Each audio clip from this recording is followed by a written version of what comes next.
No, we don't know that yet. Battle damage assessment takes sometimes weeks for a measured, informed analysis. He was shooting from the hip. There's no way he would have known that. General Kane, the Joint Chiefs of Staff chairman on Sunday, was pretty measured in that, in his assessment. The president was exaggerating. There's no way he would know that.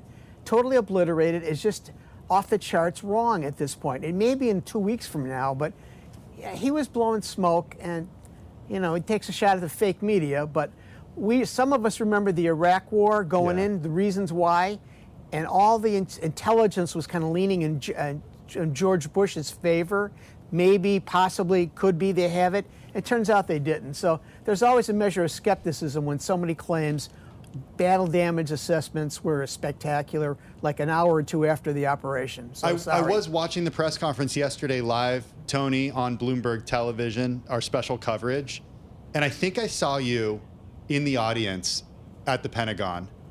Were you there?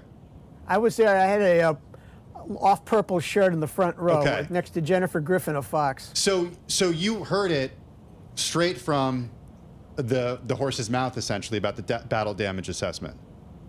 Right. This is very nascent, though. It was like hours after the operation. He was measured. I thought his answers were good. I thought Defense Secretary Hexet, while he gave an advertisement for Trump early on, he did a good job of stage managing and fielding questions. So, to be fair, right, like I always wonder, like, how good is really our intelligence in terms of where things are, where they are on the ground. And I also do think about, Tony, what's going on behind the scenes, because nobody wants nuclear material floating out in the atmosphere. And so I just wonder, again, going to kind of the orchestration of the moves that we are seeing, this fine dance, Israel, Iran, the U.S., Iran back in Qatar.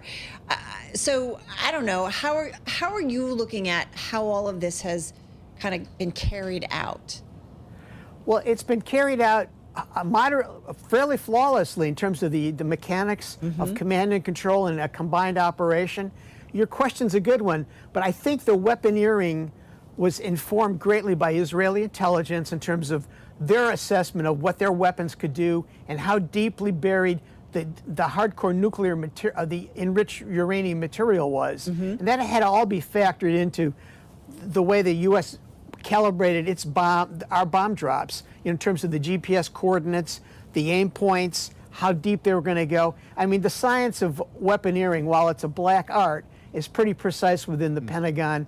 This is one thing they do pretty well, at least knowing where their weapons go. Thank goodness for GPS. Yeah, absolutely, right? What I wonder is, how much was the U.S. military possibly willing to take the risk that they might hit a nuclear facility and that there might be, uranium or, nuclear, unleashed into the atmosphere? Like, I'm just curious how good the intel was that they knew exactly what they were doing.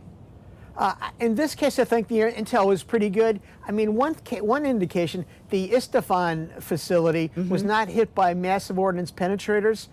It apparently has more sensitive nuclear materials in there, and I'm not going to act like I'm a total expert on this, but it was struck by Tomahawk cruise missiles fired from the Arabian Sea, from the submarine with the Carl Vinson group.